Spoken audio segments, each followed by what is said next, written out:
Hello there and welcome to Black Jackal Gaming.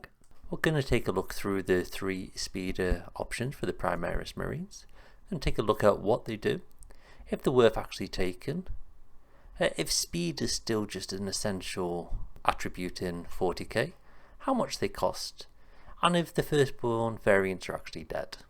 So all the speeders come with the same profile apart from their weapon options. They're still one of the fastest units you can have in your Space Marine army because they can move 14 inches and fly. They're pretty tough to kill. They come in at toughness 9, so they've had a bit of a roundup from the toughness 6 they had in 9th edition. They have 11 wounds, there's a lot of wounds to chew from. They come with objective control 3, so they do have the ability to harass backfield objectives, either knock things off of them or just take them off them altogether, especially if there's only 1 or 2 models left from a unit that only has objective control 1. Now each different chassis comes with its own ability, and all three of the abilities are really good, and we'll get through those when we look at the data sheets. So the points, the Hail Strike, which is the anti-infantry version, comes in at 130 points. It doesn't hit quite as hard as the other two, so it's understandable that it's a bit cheaper. And now the other two variants are the anti-tank, and they do that quite well as well, and they both come in at 160 points. All three variants have their uses. All three can be used in any army that you wish to take. There's a lot of flexibility in how you want to use them and how you want to set up. So not one of them is really weaker than the other, depending exactly what you want to get out of having this unit in your army. And the firstborn variants have now moved into legends, so they're not always going to be tournament legal, so you would have to check with your TOs to see if they could still be used. So I'm not going to go through them in this video, just because there's going to be situations when they're just not available for you to use. Overall, the profile is really solid. They're quite good value for points. The two 160 point variants could probably come down a tad, but all three variants are really going to get some efficiency out of the amount of points that you spend on them. So first up, we'll look at the Thunderstrike variant. This guy's got Deadly Domains D3, so when he explodes it's D3 damage. He can Deep Strike. His ability is Thunderstrike, which means every time this model has shot at a monster or a vehicle and hit them, until the end of this phase, each time a friendly unit makes a ranged attack against this unit, you add 1 to the wound roll. So that's really good if you've got some very large monsters or vehicles that are quite tough to kill. It means you can focus fire them on a little bit, and you're more likely to be wounding on 3s and possibly 2s, rather than 4s and 5s and potentially 6s. This is the anti-tank variant, so it comes with 3 quite nice anti-tank weapons. So the first one is the Storm Fury missiles, 40-inch range. It's only 1 shot, but it is ballistic skill 2. It's strength 12, so it's not wounding anything on a 5 or 6. It's always a minimum of a 4, unless there's some form of reduction to strength or your wound ability. But apart from that, it should be wounding on at least 4s. It's -3 AP, which is quite nice for an anti-tank weapon, and the damage, slightly disappointing, but this seems to be a Space Marine thing, is D6 plus 1. Now by itself you'd look at that and go, oh, it's a little bit on the weak side, but then when you couple it with the other options, you do get the ability to push through some nice attacks. So its second weapon is the Thunderstrike Las. This is 2 attacks, 36-inch range, ballistic skill 2 again. Now this is strength 9, so you're targeting more medium strength tanks, but it can still be wounding those tougher tanks on a 5. Even better if you've already shot a different model, different Thunderstrike at this tough vehicle or monster, then you would be wounding it on potentially 3s instead of what 4s, sorry, instead of what would be 5s. You've got -3 AP, which is very nice again, and once again the D6 plus 1 damage. So if you can push through enough attacks, you might be getting 2 of these attacks through, especially if there's Oaths of Moment in play there, and potentially doing really on average, you're looking at 9 wounds going through on a tough opponent. And what's even better, you then actually still have the twin Icarus rocket pod to pump off. This is twin links, so you do re-roll the wounds. It's anti-fly 2, so when you're firing into some monsters such as the Hive Tyrant, you will be wounding on 2s anyway. So this is only 24 inches, so a bit shorter. D3 attacks. It is ballistic skill 3, strength 8, minus 1 AP, and 2 damage. So it's weaker than the other weapon. However, if you are hitting the right target, you are wounding on 2, so the strength doesn't matter. The AP being minus 1 isn't the best, but the 2 damage does make up for it slightly. All in all, quite a good utility unit here, where you can harass backfield objectives, go and steal them potentially, and if there's any tough vehicles or monsters trying to hide in the background, potentially to be a counter attack threat later on in the game, you could potentially take them out quite early on. Couple this with something such as Desolation Marines, which will come up quite often. That +1 to wound going into a vehicle or a monster that might be hiding out of line of sight is a very nice little perk to have. Next up we have the Hammer Strike variant. Again, Deadly Demise D3 and can Deep Strike. The ability on the Hammer Strike is that every time the model is shot, it can select one enemy unit that has been hit by its attacks, and until the end of this phase, the enemy unit cannot receive the benefits of cover. So whilst not the strongest ability and not as good as the previous one, there are instances where you might be targeting multiple units to give you a little bit more flexibility in your attack strategy, especially if there isn't a big target for you to take on. The Hammer Strike is an anti-tank storm speeder, so you are going to be targeting things that are quite difficult to kill.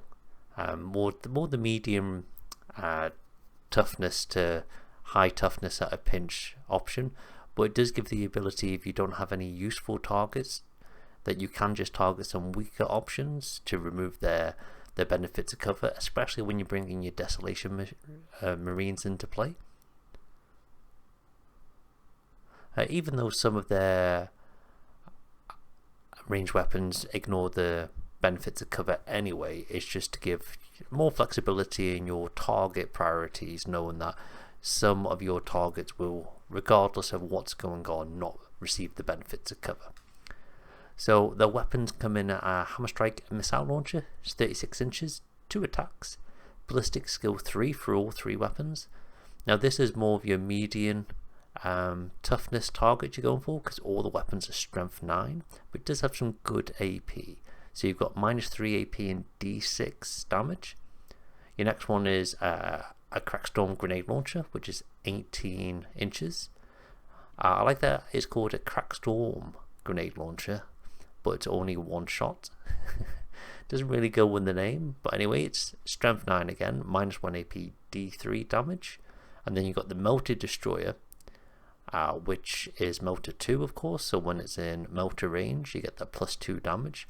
But this is 3 attacks, which is quite nice, -4 AP, so it's going to put the majority of tough targets you're shooting at onto either a 6-up save or no save at all if they don't have an invulnerability save, and it's D6 damage again. So it's quite random the damage that you're putting out here, but the fact that you've got 6 strength 9 shots coming in with various different AP, the fact that if you can push a couple of these through, you might be getting your 1d3 damage and 3d6 damage, which can all add up if you roll well, especially when you have a reroll in there as well. And finally, we have the Hail Strike variant. Again, Deadly Demise D3 with Deep Strike. Now their ability is quite nice. So each time this model is shot, you can select one of the units that's been hit, and until the end of that phase, any friendly unit that's making a ranged attack against that unit, you can improve the armor penetration by 1. Now unfortunately you cannot stack this, so it's only once per phase this ability would go off, and it can't be stacked onto the same unit. So if you were, say, shooting a Hive Tyrant with 2 of these, you couldn't get it to -2, and you couldn't have 3, 4, 5 units shooting at it. But it is quite nice if there's a tough target out there, such as maybe Catastrophic Destroyers, which you will be put more medium arm shooting into it, but being a 2-up save or other units that have a 2-up save, often a lot of your shots can just bounce off of them, especially your low end shots such as the bolter, but having that additional AP just makes it much easier to punch through their armor. So they've got 3 weapons like the other ones. First up, the Fragstorm grenade launcher. That's coming in with blast, so +1 for every 5 models in the unit. It's 18 inches, a little bit on the short side. D6 attacks, 3 ballistic skill for all 3 weapons. Strength 4, no AP, which is a shame, and 1 damage. The next one is the Onslaught Gatling Cannon, which comes with devastating wounds. 24 inches, 8 shots, strength 5. So when it comes to wounding, any critical wound rolls of a 6 will bypass straight through the armor onto if they have a feel no pain, or just taking the wounds right off them. 0 AP and 1 damage. And the twin Iron Hail Heavy Stubber, which is 36 inches, 3 shots. It is rapid fire 3, so if you're within 18 inches you get an additional 3 shots. It's twin link, so you're re-rolling the wounds, and it's strength 4, 0 AP, damage 1. Now, this isn't a unit that's going to punch out a lot of damage, even if it's shooting into, say, guardsmen. It doesn't have an awful lot of shots, and they're all 0 AP and strength 4 and 5, so it doesn't have the ability to put a hailstorm of fire onto a unit and wipe it out. You'd be lucky if you're shooting this into a 10-man guard unit and you take out all 10 guardsmen. But what it does do is it gives you that +1 AP into tougher targets, such as like Terminators with the 2-up saves. If they've got 2-up saves and 3 wounds, they're quite difficult to get through. Now if you're putting your bolter into them and your bolter's coming in at -2, it's going to greatly increase your ability to put wounds through and kill these models. So even though this one doesn't put out the most damage, it is cheaper than the other 2, and its ability is very good. And if you're not going to use that, it can just go onto objectives and hold them, and being quite quick, being 14 inches plus with an advance, it can get into those hard to reach areas, flying over terrain, taking table quarters and just scoring you points. For 140 points, the ability to take objectives and score you points and get you +1 to your AP into one target, that's quite a useful ability to have. When it comes down to it, the utility from these pieces being relatively cheap, having good abilities, some of them having a heavy amount of firepower, and having the ability to travel 14 inches plus advance over terrain and be able to score you secondary points and primary points. I think this is really useful options, all 3 variants, and you should have at least one of them in your 2,000 point list, maybe even 2 if you can squeeze it in, depending on the style you want to play, but you should definitely be trying to fit one of them in. They're very tough as well, coming in at toughness 9 with 11 wounds, quite hard profile to take down, very similar to an Impulsor with the same toughness and wound count. So your Impulsor chassis, including all your gladiators, it's the same toughness as them, which is quite surprising and quite nice considering it is really a fast attack option. Thank you for watching the video. If you have any comments, then pop them below in the comments section. If you enjoyed the video, then please hit the like button as it greatly helps the channel. Hit the subscribe button to see any future Warhammer content. Take it easy and see you next time for more grim darkness from the 41st millennium.